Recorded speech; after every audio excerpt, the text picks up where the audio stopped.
Blazor Power Hour. Got Chris DeMars with me. I need to get you on there, my friend. I've got the Blazor REPL commercial. Have you seen it? No. Oh, you're going to love this. Sick of all that messing and fussing just to share your Blazor demos? Well, fuss no more. Introducing Telerik REPL for Blazor. With Telerik REPL for Blazor, it's the perfect tool to write, run, and share your Blazor snippets and demos. Our easy-to-use online editor makes sharing your cool new demos as simple as writing code and clicking share. And why stop there? Have you ever wanted to share a live Blazor demo directly on your blog? No problem. Just click embed. It's just that easy. Install your favorite NuGet packages and try them live in the browser. You can even access all 95 Telerik UI for Blazor components in a variety of colors your friends will be sure to enjoy. But that's not all. Install the Telerik extension for Visual Studio or VS Code and share directly from your editor. Oh, amazing! Just visit blazorrepl.telerik.com and use it free now. Do not use or operate Blazor REPL if you're allergic to Blazor REPL or one of its ingredients. That is sick. There you go, buddy. Yeah, that is, dude. I'm gonna have to spit this. I'm gonna have to spit some ideas to our team. But huge shout out to our design team, and the audio and video team over there that helped get all the graphics and video for our channel going. But yeah, no, that's really sick. So I know this is going off on a tangent, but can you do other stuff besides Blazor? Can you just write like markup? Is it like a regular REPL, or is it just Blazor only? It'll do any just regular markup. You can import JavaScript files there, but if you're going to be writing JavaScript, you'd be better off at like CodePen or something like that. The trick with the Blazor stuff is it has to be compiled. So there's not a lot of options for people to go out there and just hack away in the browser with Blazor stuff, because you have to have the compiler going on. It's not like JavaScript where you can just like run eval in the background and it's going to just do its thing. So our brilliant folks on the Telerik Blazor team built that, and it's a fantastic tool, man. That is sweet. I had to give it the. Oh, sorry. Keep going. I was just gonna say I had to give it the as seen on TV. No, I haven't. I haven't actually I'm not a back-end developer, so I don't mess with Blazor, but I never actually looked at it thoroughly like that. But the way you run through that really quick, I mean, that's really sweet, especially being able to embed that on a blog and or tweet it. I think that's really sweet. Yeah, it's just like any of those other JavaScripty tools out there, they help with troubleshooting. I've seen Stack Overflow pick up with a bunch of our Blazor REPL stuff now, because people are, they need help with something. They're like, well, here's what I'm trying to do. It's not working. Then somebody hits them back with one that does work. So it's an awesome program to, share, troubleshoot, and all that good stuff. So yeah, that's cool. And it's not for back-end developers, man. It's a front-end tool. I don't know what you're saying. It's just a big WASM spasm, all right? Just a big WASM spasm. We're going to teach you some of that today, and you're going to teach me some things. I'm ready. I have questions. I have so many questions. I hope I have answers. I never claimed to be an accessibility expert, but I try to learn. I try to be aware. So I embarked on a little bit of a challenge this week, I guess you could say. So I wanted to see, there's test-driven development, and we can chat just very briefly what that is. So, you have a spec that's given to you, you write tests, and then you develop code. In our case, it's going to be a component that, it fulfills those tests. Right. And then when they're all passing, then you have a working component that's not going to fail in production, and it's met all of the specs that were given to you. And I was like, all right, what if I take that, but I start from accessibility instead of just, the basic specs? Like, sure, you got to click the button and the thing has to, do whatever, but is it doing it in an accessible way?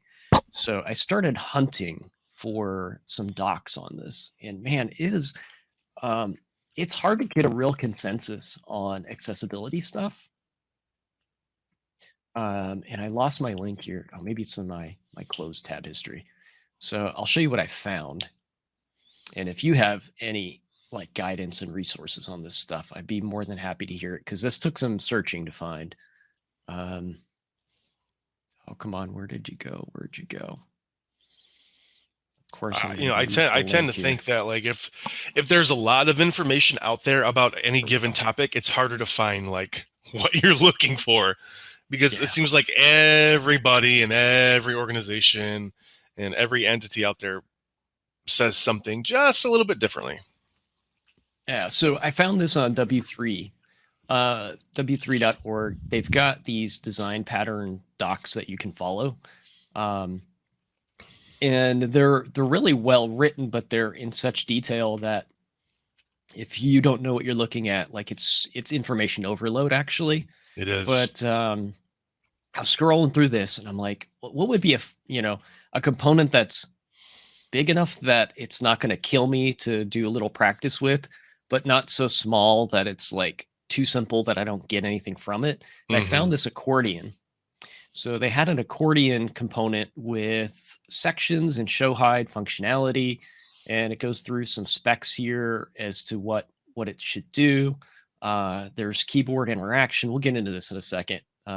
There's the roles, states, and other properties, and then it goes on to an alert component. So scroll back up here. There's an example, and when I clicked on example, it came to this page, and there's actually like a working component here. I should probably zoom out just a little bit. It's a little loud. Can't really see what's happening here. But we've got a panel, and if we click, the accordion drops the other panel into view, and so on. And then if we scroll down, it's the same thing from the previous page, accessibility features. And this is exactly what I wanted, right? This is what I was looking for. So it says when any accordion header button receives focus, do this with some color changes, etc. So there's some specs here, and then they fully spec'd out the keyboard support. And then they fully spec'd out all of the roles, properties, and etc. here.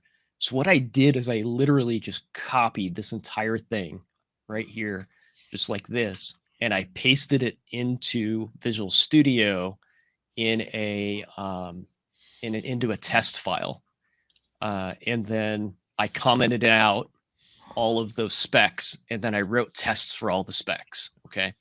So before we get into that, let's rewind for a minute and talk about the accessibility of this thing, because even though I built it and I followed the specs, I want to kind of, for my own learning purposes, ask you some questions, and then I'm sure folks watching the show would be interested in this stuff too. So if I have a component like this, why are some of these attributes important, and why is keyboard navigation so important, Chris? Yeah, so with the accordion, since it's not just like a static piece of information, and it's not like a custom piece of code, right? Because there is no element out there that's an accordion element, right? In terms of HTML5, and HTML by default is accessible, semantic markup is accessible. We have header, nav, main, footer, aside section, address, table, which has been around for a very, very long time, form, which has been around for a very long time. There is no accordion. So we're talking about ARIA here as well, because since this is a custom, essentially it's a custom component without using, like, if we're staying away from Vue, React, Angular, anything you can create custom components with, and we're just building this directly in markup, you have to use a div, or we have to use divs, right? And we can use form elements within that. But that containing div has no contextual meaning. To provide that contextual meaning, we have to put ARIA in place, accessible rich internet applications. That's what ARIA stands for. And ARIA is a way to give more context and more help to assistive technologies like screen readers. So when we bake the ARIA into like the drop down and the form elements or anything like that, it's going to let the user know that, hey, this is an accordion. It has a role of this. This is a input to interact with this input. You can type, and then it also has focus. So that's why putting in all these accessibility properties and building it to be accessible matters. But the one rule of ARIA I do want to stress is, and I'm going to ask you, Ed, do you know what the one rule of ARIA is? No ARIA is better than bad ARIA. Or don't use ARIA. You do not want to use ARIA if you can use semantic markup. Always use semantic markup first. Then when you expend that and exhaust your options of semantic markup, then bake in that ARIA for non-contextual elements like a div. Hey, look, we've got our good friend Scott. Adding in Oh, the chat room. snap. Scott. Mr. Scott, Some we other got fine Drew folks Clem. joining We us got as well. we got Drew in the house. Welcome folks. So they spec out, and this is coming from this W3 site, what roles, attributes, and elements in the usages. Now, I'm gonna say right here that most, well, I don't know if most, but teams definitely may or may not have a person on their, in their organization that can do this for them. This is right. One of the reasons I came here is because I don't know myself. I do have people I could have reached out to inside of our organization that can do these things, but they're very busy people. This was a self-learning experiment. I didn't want to tax, people that are actually building components for our libraries. So I came here. So if you don't have someone on your team that's doing this and can spec these things out, this is a big problem. Because if you don't know, if you're not an accessibility expert yourself, you're going to probably miss some things here. So I just kind of want to lay that on the table. But I like the way this is done here. I don't know, Chris, what you would do or what you've seen, professionally, how these things are spec'd out. But I kind of like this format. It's pretty nice. If you're just starting off building with, just like a regular accordion drop down, something like this, this is a great place to start right here. Because it comes from the W3, and anybody that's doing anything in the accessibility space, the W3, when it comes to all of their guidelines, web content accessibility guidelines, their ARIA spec, and all their working drafts for accessibility, this is the go-to of where you want to be, because they're the ones that are telling you how to do it, because they have people on those teams that are way smarter than I am. And they are the true experts. This is a great place to start. But even if you're building with React, Angular, Vue, that stuff out of the box is not accessible. There's talk on things that are coming out that are accessible. You could make specific components that are accessible, but React out of the box is not accessible. Vue out of the box is not accessible. Angular out of the box is not accessible. You need other key components to build into that if you don't want to build your own. And I'm sure there's a React accordion that might be accessible, but you have to do some digging for that, or build your own, or buy. That too. I know a company that does maybe something like that. I know of one too. Yeah, we're pretty big on accessibility. I think that's probably a good way to wrap up the conversation at the end, is to kind of show if you're not, team isn't capable of doing these things. Yeah, it's better to go find some things off the shelf that you can get out of the box like this, rather than try to build it yourself, not knowing what you're building. Right. But we'll follow up on that later. So if we look at the top level here, we have the element. They suggest H3, and they're giving a scenario here that says it fits the fictitious page that this would be on. So I think what they're suggesting here is the H level should match the hierarchy that you're current. The hierarchy. Good word for that. That you're currently in. I went ahead and just wrote it with the H3 kind of hard coded. I'd probably put something in there to be able to swap that out later on, but you'll see that. This one, ARIA expanded true. We're going to get into this, and I have some questions about it. So hopefully you'll be able to answer this for me. So they say set to true when the accordion panel is expanded. Otherwise, set it to false. Again, we'll deep dive into that one in a minute. ARIA controls ID. This one points to the ID of the panel, which the header controls. So what are we doing there, Chris? Let me see here. So, because I actually have these open as well. The ARIA I think controls what it's, ID. yeah, Okay, so yeah, so saying is, what that is put a essentially visual up doing for folks. is that the personal information here. So you can kind of look at it like a for and an ID when you're using or when you're building out a label in an input, right? That label specifically has an ID, and that ID is for that input below it. So what the ARIA controls is, it's saying that that specific H1 or that piece of that accordion controls everything that's below it in that drop down. That's what the controls ID is for. It's linking the ID of this component to the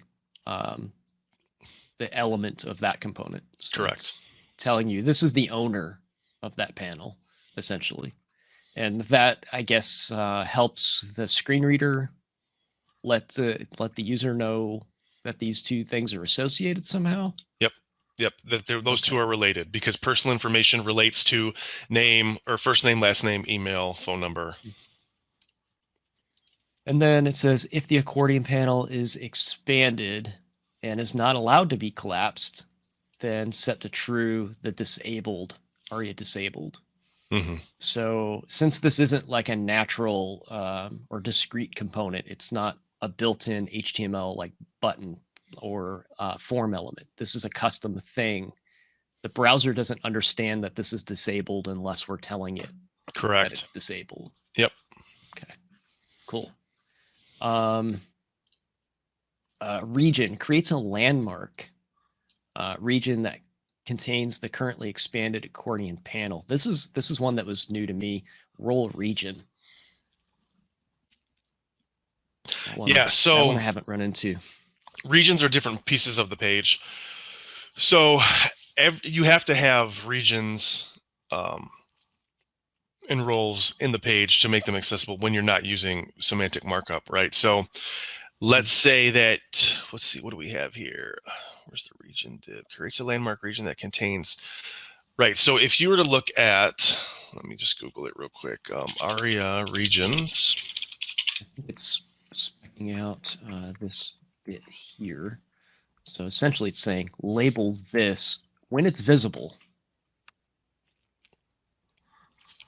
Yep. So the region, you have different landmark roles and regions, such as like banner, main, content info, complementary, or navigation. You would want to use one of those in context to that section or that custom element. I guess this helps by I think the panels that are hidden here, this is actually removed. So it's kind of emphasizing that this is not only visible, but this is semantically, part of this panel as a whole. So I think it's kind of trying to highlight, I guess, for somebody that may not be able to see this, that it's it's not only in focus, but it's like it's a focal point of that component. Well, yeah, yep, making sure that it's in focus, and it kind of like so according to the docs, it's letting the user know that this is a significant portion of this, right? So that's why you need the focus. That's why it needs to have the importance, and that's why it needs that role of region on there. So each one of those will have a role of region. That way, the user knows once the accordion is collapsed and they move into that new section, that's another region that is significant to the interaction. Now, this final one here, it says defines the accessible name for the region, references the accordion header button that expands and collapses the region, and region elements are required to have an accessible name to be identified as a landmark. This one, I don't quite understand. I definitely have a question about this one. So let's cover these two first. Defines the accessible name for the region. So yeah, so this one, and I haven't run into this one yet. Like I've strolled past. I don't know how you would say it.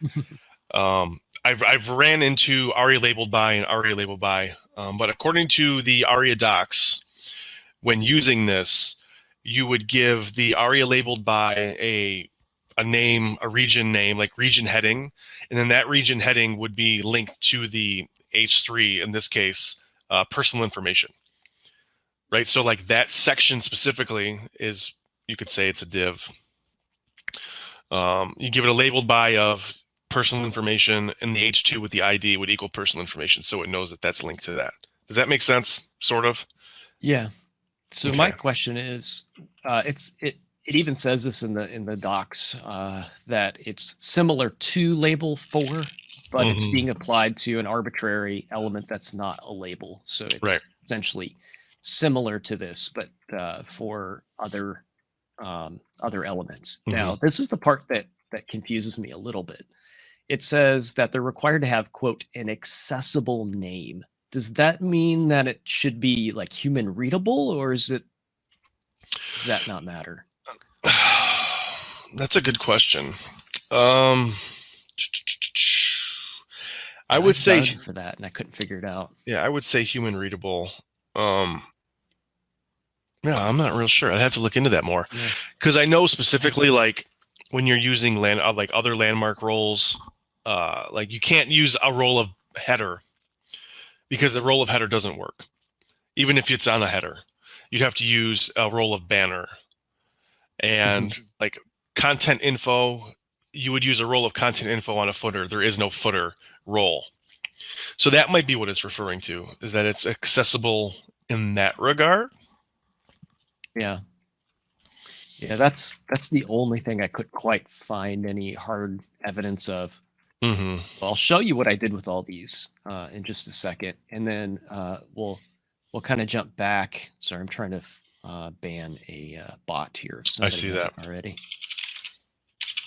I think somebody got it already because I don't see it in my chat anymore. Okay, so we'll jump into the keyboard navigation stuff after we take a look at some of these tests. So we talked about the specs. Again, I took and I straight just copy pasted this into a B unit. B unit is a test library that we use for Blazor to test components. And I commented these specs out, and then I wrote tests. So what you end up getting is something that looks like this, Chris, because I know this isn't like your jam here, doing unit tests. No so jam. If you haven't seen these before, let me know. I'll try to explain the best I can. This is a test runner. And in the test runner, you can see everything's failing.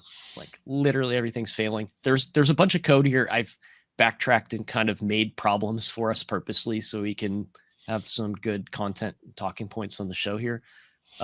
But there's some code missing, obviously, from the component because it's failing all of these tests. And all the tests in this scenario here, in this test file, are specific to accessibility. And that's what I think makes this idea a little bit unique. We always have unit tests, or hopefully we always have unit tests for our components.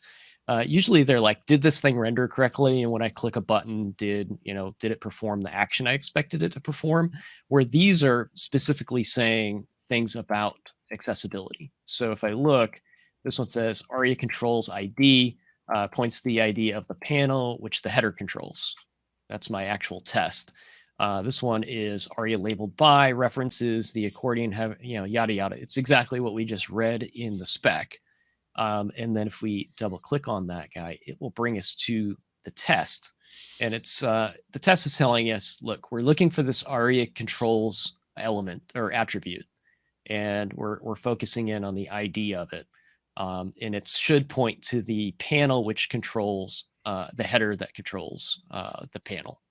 So what we're going to do here is render our accordion component in the unit test. And what this is going to save us from doing, Chris, is unit tests are nice because I don't have to run the application. I can run it. I can run it just fine. But if I wanted to test this manually, I'd have to kind of right click here, do inspect, pull up the element list here, and then make sure that, the ID matches the the ID of the, this ID matches the ID of the panel that it's got open. And you can see it's, there's a lot of markup here, and that's kind of a pain. And if this is a big application that I'm, working on this component inside of, that's a pretty lengthy process. So what we can do is render it in a unit test. So this is headless. There's no browser involved. And it's going to go ahead and just render an accordion component. And then inside of that, it is going to render an accordion panel. And we're going to set the title of it. It's got some generic content that doesn't really matter for the test. And then we're going to say, find the button. Find the first button in that accordion and get the ARIA controls attribute from it. And then we're going to take that ARIA attribute and then we're going to take and find the next div. And then we're going to check the ID of that one. And we're going to just basically say right here, this ID should be the same as this ID from the button ID. So it's just taking and finding those two IDs on the component and saying, are they the same? Is the div ID and the button ID the same? And right now that's failing. So we need to take a look. And this is something that's really important here too, because you don't catch that from, it looks like it's running fine, right? I don't see any problem, but the test is failing. So there's definitely an accessibility issue here. So if we go over to our accordion panel component, there's something wrong with the IDs here. And the button, ARIA controls, is that the right? Yeah. ARIA controls is content ID. It should match the panel ID. So it looks like something is swapped here. I think I got these backwards.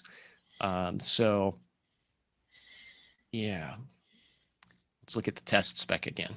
So I think I've got these swapped. So I should get the button ID, or the button, sorry, the ARIA controls from the button. And the value in there should match the div ID value for the corresponding panel.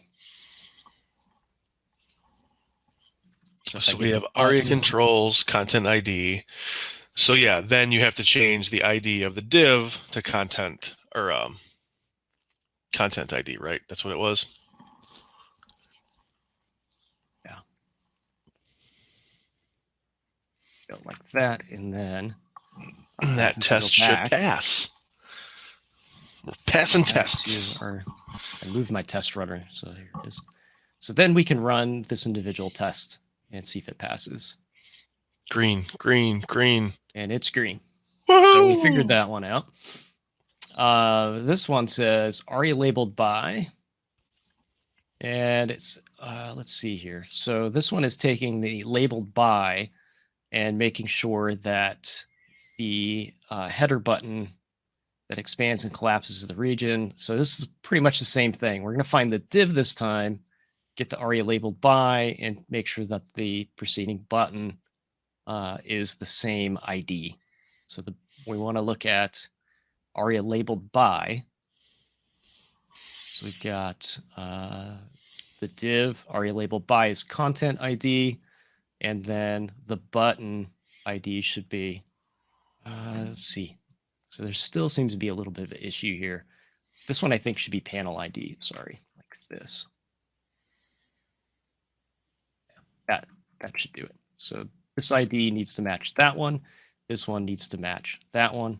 So they kind of cross-reference each other. I think that's going to pass that one.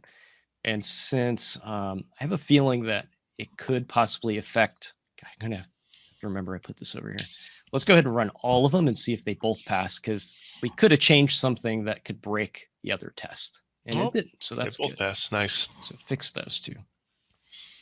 Here's another one that we can look at.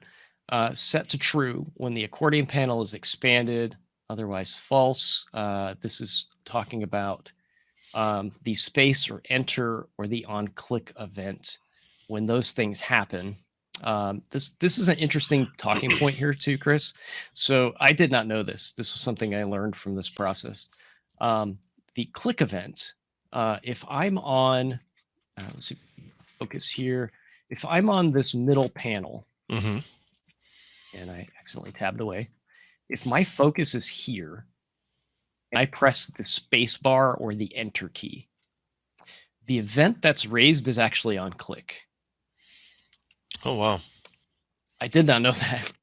I don't know how long I've been doing this. I didn't know that. So I probably didn't know that either. Or I did, and I just forgot. Yeah, it seems like a button or an input. I don't know if this is for any generic element, but at least for inputs and buttons, and I think links. If you click enter or you click it with your mouse or you hit enter or space, it actually raises an on-click event. If there are keyboard bindings on that, they happen first, and then the click happens second. I found that out through these tests as well. But it does produce an on-click event. So I made a note of that in here. So space and enter or on-click are going to set the expanded value to true when that element is expanded. And here's something else I want to make a point of, and I have a question for you, Chris. So we're going to find a very specific button. These use CSS selectors, by the way. This is where like good CSS knowledge comes in handy. These find APIs, they're basically like just querying the DOM, just like you'd use like with get element selectors, get element by ID, get element by class, that type of thing, or jQuery if you want to go back that far. So if I'm going to grab this button and click it, I'm going to get that button, and I've got button 1 and 2 of my panels. I'm going to click the second button. This is what's cool about BUnit, is I can actually come in. Oh, thanks for answering that question, Chris. Yeah, I'm using BUnit. It's a test library for Blazor, specifically for Blazor.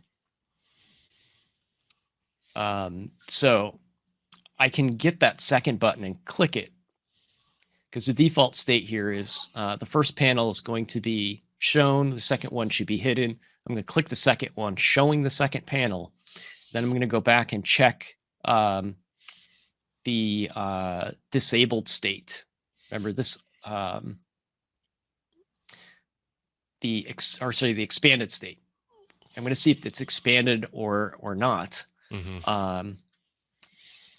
And if I look at the code here, it says should be false, and it's asking for a string. So I want to point this out so I can ask you a question when we look at the markup here. So what we're essentially testing here is this button should have an ARIA expanded on it. And then the preceding one, the one that's collapsed, let's inspect that one here. And where is this guy at? I'm not seeing it in the browser. Why am I? Oh, because the test is failing. That's right. Yeah. So this is actually the question. So this test fails. Now, you could see that I've got ARIA expanded here. So there's a lot of attributes in CSS and HTML that if they're present, their mere presence means that they're true. Does that make sense? That makes sense. So disabled is one of those.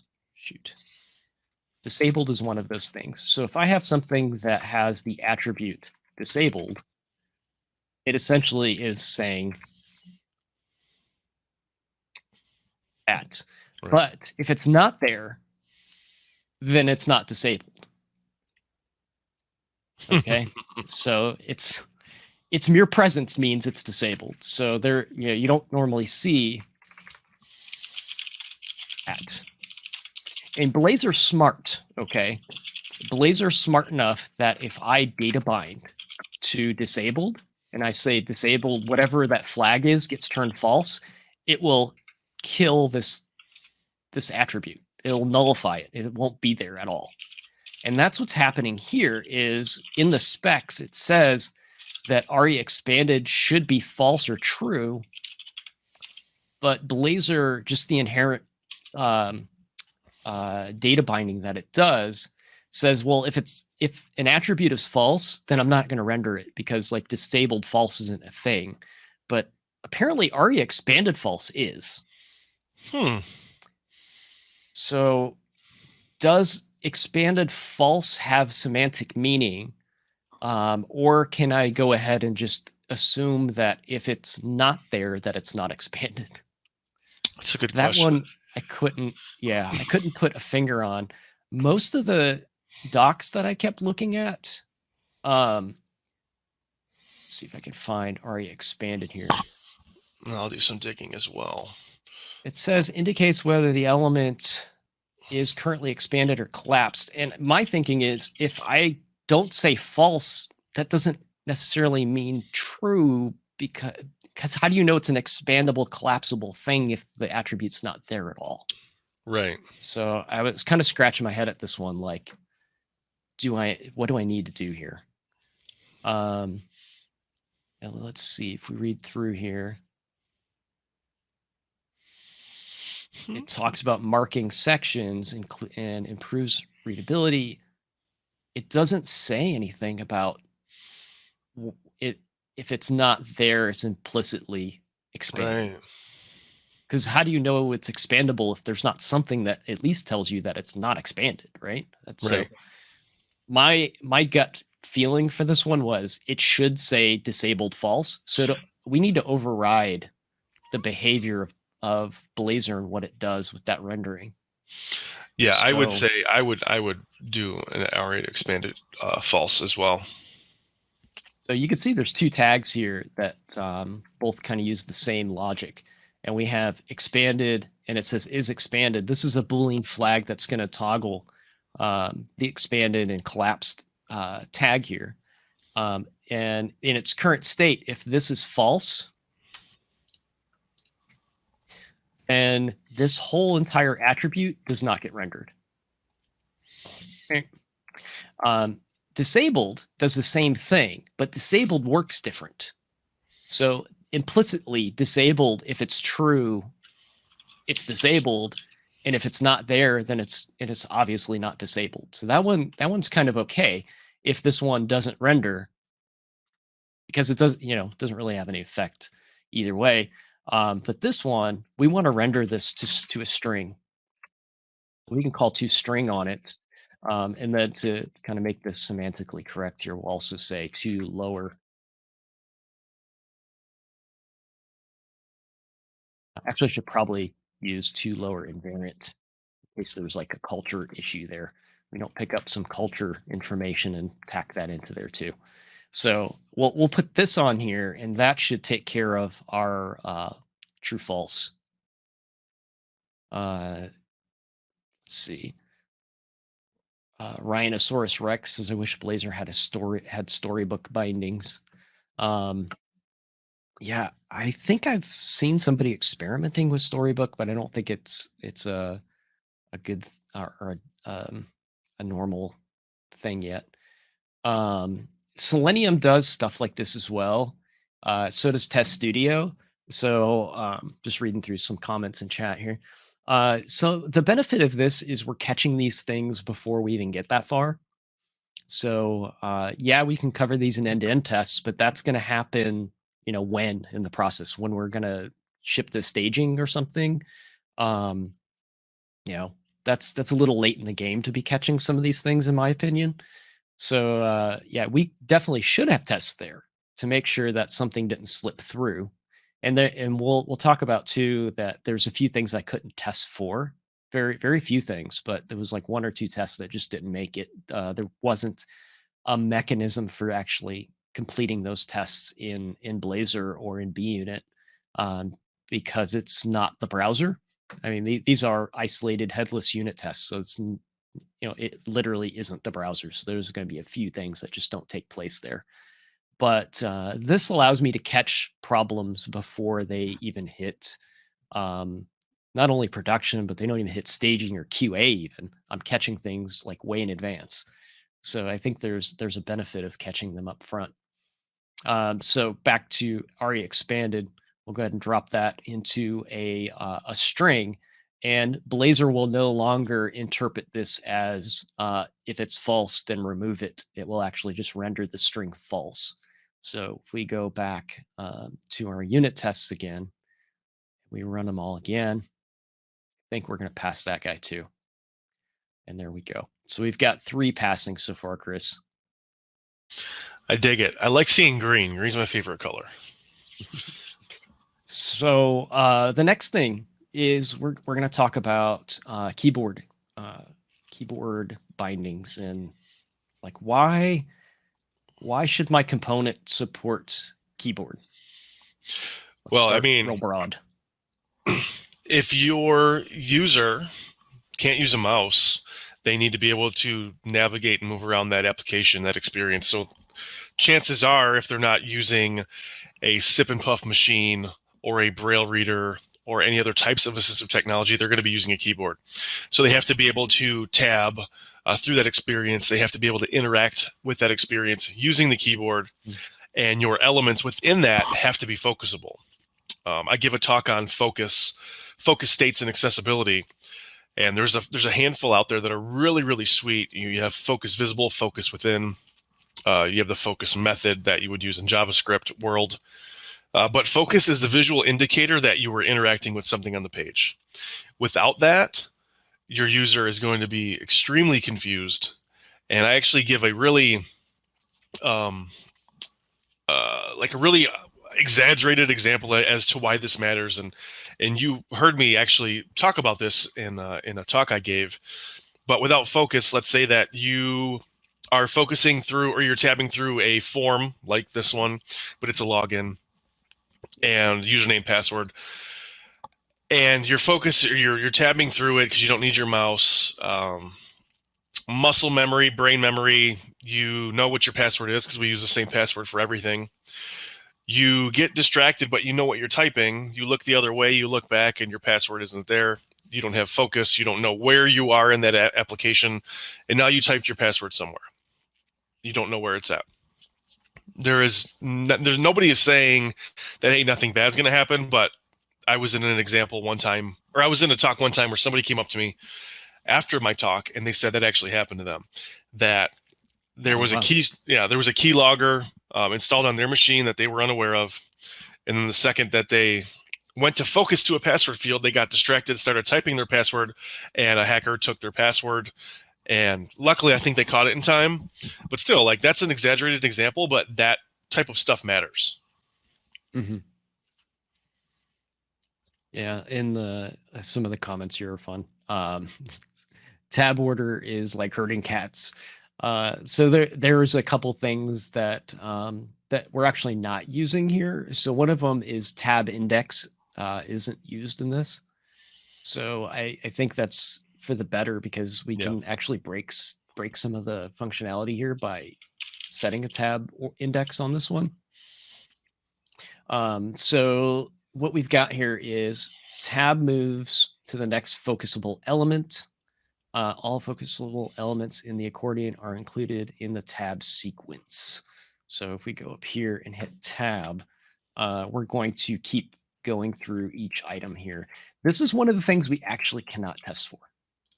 Not with the testing that we have in BUnit in Blazor, because this is a browser behavior, and we're not actually using a browser. We're just rendering the component. It doesn't have a way of not only just testing how this would work, but there's no event that we can queue off of, because this is an event that's happening in the browser natively. It's not in our code, so we can't really invoke it. We can't really see the results of it. I don't have a way to test and see if this is focused or not in BUnit. We'll get more into that in a few minutes. But the effect here is we should be able to tab through these. This is something I'd cover in an end-to-end test, just in case some developer decided this should have a tab index of 0, and that somehow breaks the ability to do this. Or a tab So- index of -1. Yeah, if somebody puts some code in there, like you just said, that isn't, maybe they thought that was the right thing to do and it breaks it, we can at least capture this in an end-to-end test and make sure that this is navigable with tab. Mhm. But the next thing is shift tab is obviously the inverse of that, so we're going to skip over that one. We want down, up, and home and end to have an effect here. So we should be able to, if I press the down arrow key, it goes to the next tab. If I hit down again, and then if I hit down, it wraps to the top. So this is the desired effect here. See, that doesn't work on my machine. Really? Like, yeah, because so I have that same example open on my machine, and I am focused into the name input. And if I go arrow down, it does not leave. Yeah. No, you have to be on the tab, not the element within the tab. So if you're in here, you'd have to tab to billing address and then hit down. Oh, this is very wonky. So it's jumping between here. Oh, so it's jumping Here, between the headings. Here. Yep. The actual accordion. So it okay. ignores these because these use the tab key to navigate inside. Right. So if I'm on one of the headings, I should be able to jump between the headings, and then home goes directly to the top and goes directly to the bottom. That's the expected behavior, and it should wrap as well. So if I'm on the bottom one, I hit down, it should go to the top. If I'm on the top one, I hit down, it should go to the bottom. Yep. So that is what's been spec'd out here. And again, I don't know exactly where these things come from, if this is just their best suggestion for what to do here, or if this is a standard that we're following. That's a little bit beyond my knowledge base. If it comes from the W3, I would pretty much say this is the standard way. It's the gold standard. Yeah. Okay. So what we're going to do is jump into another unit test. And again, it's copied directly out of there. It says down arrow. When focus is on the accordion header, it moves focus to the next accordion. When it's on the last, it goes to the first. So we're going to have to render an accordion. Then we're going to find the accordion panel in that rendered markup. And then we're going to find the first and second buttons. On the first button, we're going to invoke the key down event, and we're going to say that it is passing it. This, I know this reads funny. We're invoking the key down event, which is not the same thing as the down arrow key that is being passed in. It says key down. So not to be confused, this is literally the down arrow key. So we're making sure that we're passing in the down arrow key as if somebody's pressing the down arrow key on the keyboard. So that's what we're doing with that part of the test. Now, I talked about certain things that we can and can't test in BUnit because it's not literally a browser. So one of the things that I said we can't test is things that we don't have events wired to. So the tab key, we're not taking over control of the tab key and telling the component to literally like go to the next form element. That's already, it's inherent to the browser. It just does it. So we don't have a test for that. But this we're actually writing code for. And we're going to say, when we're on this button, we're going to do something the browser doesn't do natively. We're adding functionality here. We're going to have a key down event. So literally on the component, there is a key down event handler right here. So we're going to take this and invoke it. And we're going to invoke it with the down arrow key as the key being pressed. That I can test for. Now, I can't test to see if a component has received focus. That is not something that's available to me. However, I can test to see if the browser has been told to give focus to something. Okay. So I don't know if that made perfect sense. It's kind of a mouthful, but I can't test something to say that it's is focused. That's not available to me. However, if I'm raising an event that is going to give focus to something else, I can tell BUnit to check and see if that event is being raised. So I can at least say I told the browser to focus that thing. Whether it received the focus or not, I can't really quite test that out. So again, this is where some end-to-end test coverage comes in handy, but I can at least try.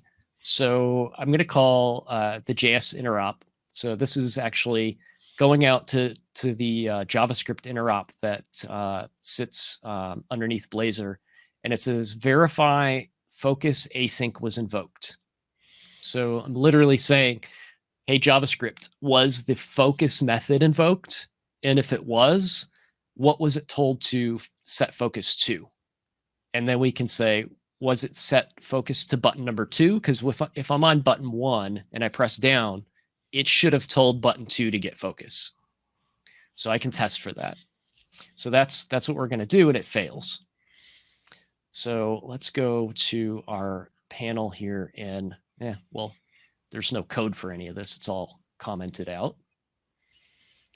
So let's take a look here. If we switch on key down, so we're going to take in the event arguments here, and then we're going to get the key code. And in .NET, this is how the key codes are described. Sometimes they're given as numbers. They give us strings here of arrow down.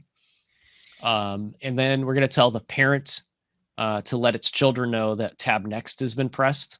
So the accordion has this kind of wrapper on the outside, and it has a state of all of its children. So we're going to say call tab next on the component that invoked the tab event. So that's what this is. So saying I invoked the tab event. Tell my parents that I invoked this method. So now we're going to have to go to our accordion and see what's happening there. And there's no code in here either. So we need to write a tab next method. So we're going to say the caller, the person that called this event, we're going to find its index in the list of panels that the parent keeps. And then we have to offset this by 1 because it's 0 based. And we're going to say if the count of the panels is at index 0, that would mean we're at the first the one. top. Yeah. We're going to go ahead and focus on the next panel in the index. So this gets us the if we're this gets us our wrapping effect essentially. So sorry, I said this backwards. If the index is the last, it will set the index to 0. It'll reset it to 0. So if we're at the bottom, it sets the index to the top. And then it sets the focus on whatever index we gave it. So it's either going to go to the next item or the first item, depending on where it's at in the array. So that's our first one. And then we need to do arrow up. This is pretty much the opposite. Oops, cancel that. This is about the opposite of the one we just wrote. And we're going to say the panel that called this event -1. If the index is -1, so subtracting 1 off that index, we're implying that it was at 0. So now we went, backwards, negative. Yep. We need to go ahead and set that to the last item. So we were at the top. We went -1. That's not a thing. Go ahead and wrap to the bottom, and then set the index. So if we were at the bottom, we set it to the first index. Otherwise, it's just going to go to the next item up the list. So that one should be good. And then we got home and end. Try and make these quick. So these are actually dead simple. So we're going to go ahead and say home and end.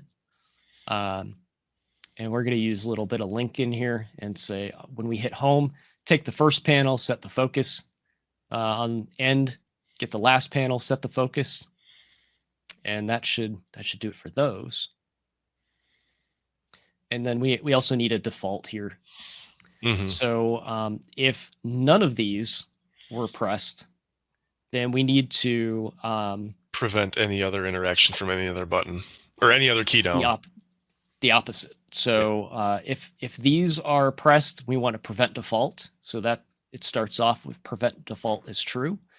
And if none of those keys were pressed, we'll go ahead and let that bubble in case something else wants to take control of that key press. So we don't accidentally cancel out all of the key presses,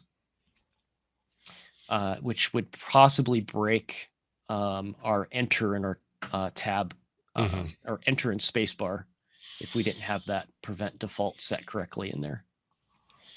So let's see. I think that wraps up all of our tests. We can go back to our test explorer and whatever it wants to, I guess it's running, so it wants to keep telling me to reboot the app. Look at that. All the tests running. Look at that. Woohoo! So I personally like the individual tests here. I like that. You can write larger tests as well. This one I had set to skip because I wanted to go through the individuals first. So we can actually do a larger scale test as well. And this one is going to look like a lot.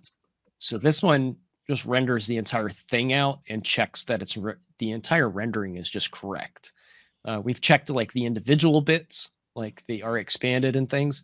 What's nice about a test like this is it gives us like a kind of a broad scope to, is this thing working properly?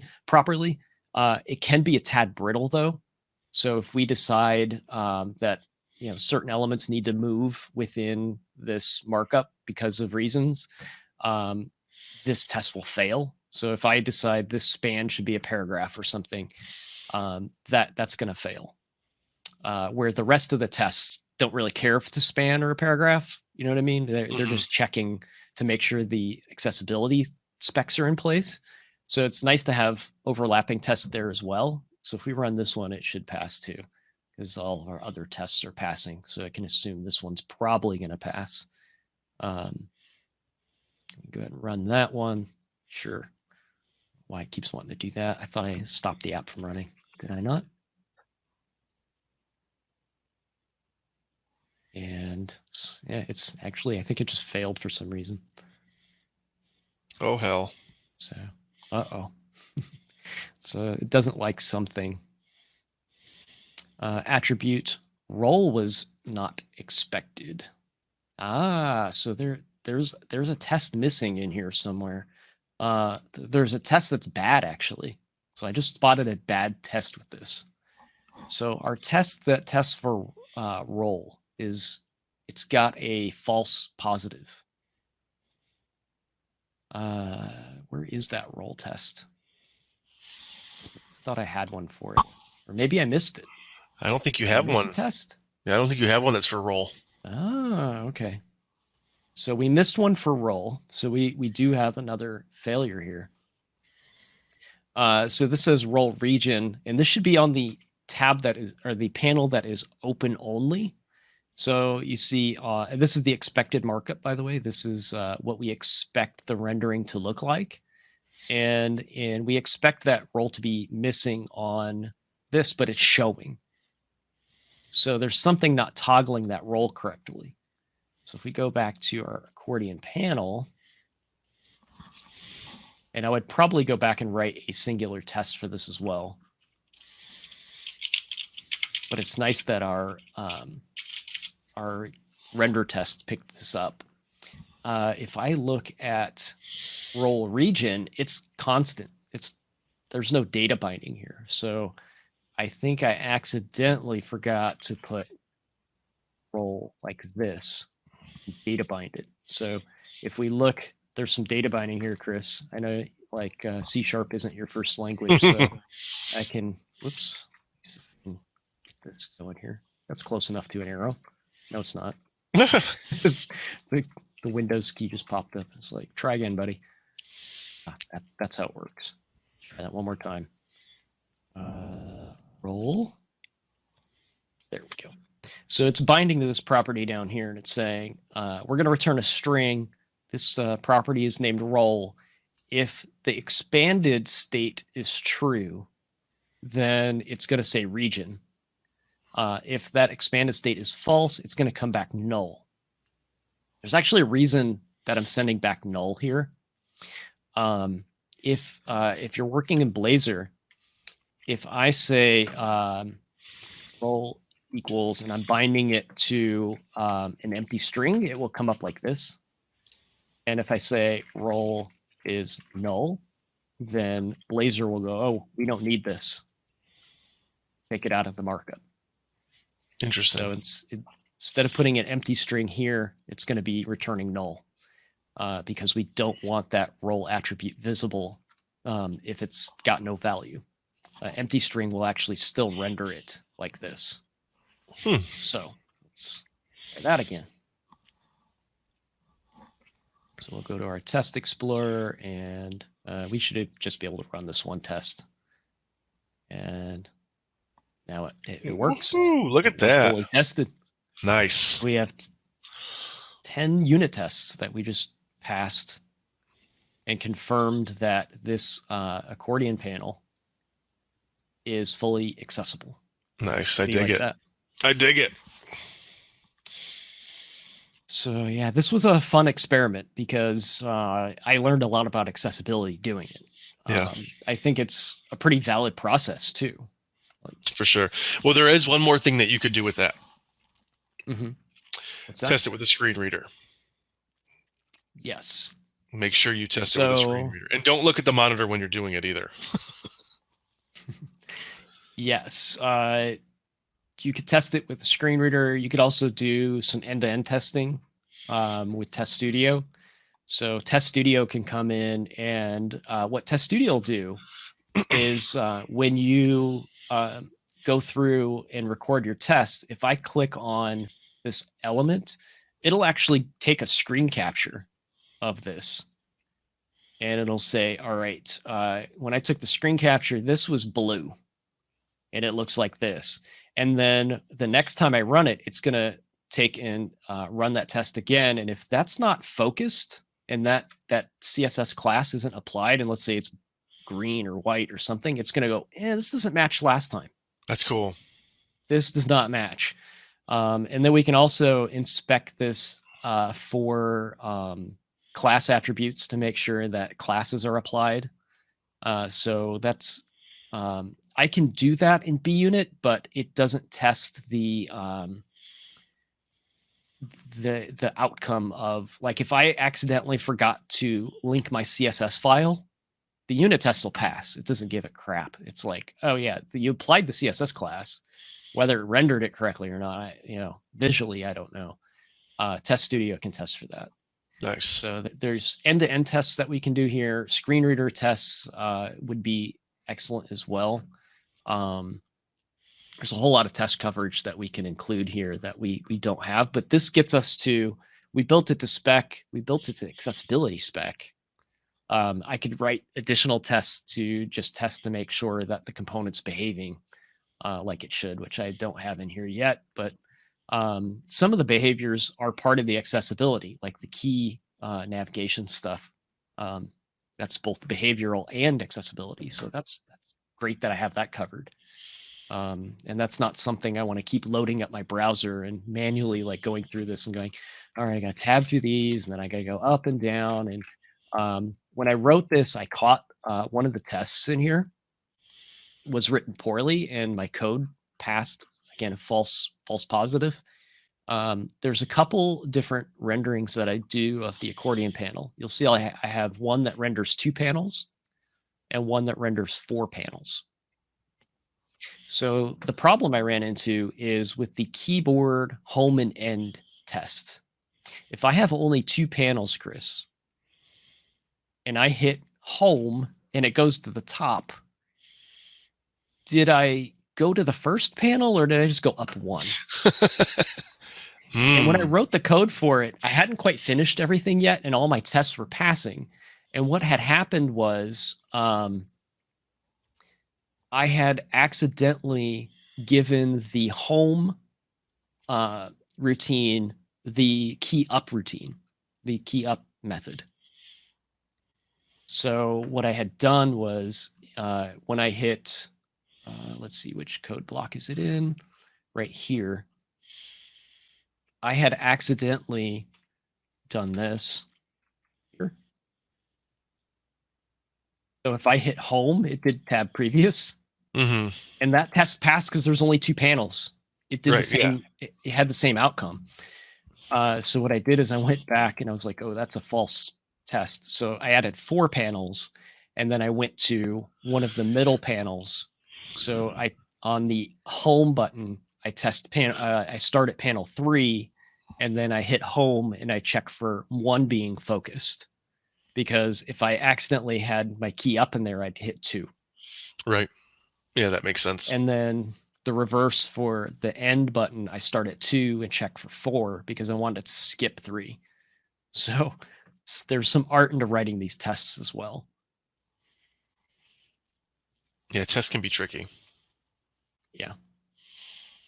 Yep. And this is all pretty new stuff to most people too. Like B-Unit's been around. I think the official release came with .NET 5. And Eagle, I think he's doing a stream right now. Otherwise, he'd be in here happily celebrating like that I'm using this on stream. He always jokes that I don't write unit tests. And now I'm doing a show about unit tests and he's not here to witness it. So yeah. But yeah, it's a good learning experience, not only for unit testing, but for accessibility. It was a lot of fun to write. I definitely appreciate your input on this too, and clearing up some of the things that I still couldn't quite figure out when I was doing this. So your insight here is priceless, man. Well, thanks for having me, brother. I appreciate it. I think this is really sweet. I think this really opens up the doors for back-end devs who are writing, Blazor, C#, whatever the case may be. If they had to write front-end stuff, this now gives them a way to test for accessibility, like write unit tests for accessibility. I think that's really, really sick. Yeah. And, not everybody has, again, an accessibility person on your team. So if you're, I know there's people out there that don't want to buy things. They think it's going to save them money in the long run. It's completely the opposite. I hate to turn this into an ad, but I used this product for years before I joined Progress. So our Telerik components are, there to fill in that gap when we didn't have an accessibility person where I worked. I was the engineer that built everything, like front end code, back end code, database code. Mm-hmm. I was the guy. So I had to offload some of my work to be done elsewhere because while I could probably write one of these controls, it's going to take like a pile of my time. And then it's not going to be accessible because I don't know accessibility that well. It's not going to, have the keyboard navigation stuff. It's just, it takes a lot of time to implement that. And again, like you need somebody to kind of spec the stuff out if you don't know it. That's why I came to the W3 website, is to get the specs here on what exactly I needed for each of these elements in this component. If you don't have somebody doing this for you, I can guarantee you your components you're writing in-house are not accessible. They're just not. Well, not only that, I mean, it's not going to be like at the forefront of the stuff that you're building or designing. Scott, earlier in the chat, Scott was saying, it's always an afterthought, and that's true. The same thing with performance and security. All 3 of those things are an afterthought. And then when crap hits the fan, it's like, oh, we have to fix this now. It's like, well, you should have listened to the person that was talking about this stuff prior to even launching or designing these applications and experiences. So like, I don't think I've ever done this on the show, like ever, but we get this question a lot, and like people are like, well, why is, they think this is a lot of money, like $1,000 for a seat for something like Telerik UI for Blazor. They're like, oh, that's a lot of money. It's like, no, it's a lot of money when you didn't put accessibility features in your components, and now you have to you know, Lawsuits are a lot rush. more money than buying a Kendo UI package. You know what I mean? Yeah. I mean, I don't want to like fearmonger people. So even if you take the, let's say there's not a quote lawsuit, but there's a potential for one to be filed. Let's say they give you a window of compliance, right? And they're like, well, we're not going to sue you, but if you don't have this fixed in 3 to 6 months, then the lawsuit's coming. Correct. Then how many hours are you going to burn, and how many people are you going to have to hire at a moment's notice? Like you're recruiting and onboarding someone to come in, or hiring a consultant to come in and fix this problem in a rush. Yeah. What's that going to cost you? Right. Versus it was accessible out of the box for $1,000, and now I have accessibility as a forethought, not an afterthought. And there's more than just accessibility in that price, by the way. I mean, you've got support, a million other things, but accessibility and keyboard navigation are in there as a feature, and people will turn their nose up at this price, and they're just like, ugh, but it's $1,000. It's like, I'll get off my soapbox. No, I feel you. Yeah. I've worked at booths where people will come up and they literally like, I think they want to get one over on you, and they're just like, I can do this for free. It's like, you can't. Like, we have a team of engineers working on this. If you don't, then there's value here. So yeah, exactly. I don't know why you're venting to me. Maybe you're mad at your manager because they won't let you buy things, but welcome to the conference. It's nice to have you here. Welcome to the event. Welcome to tour.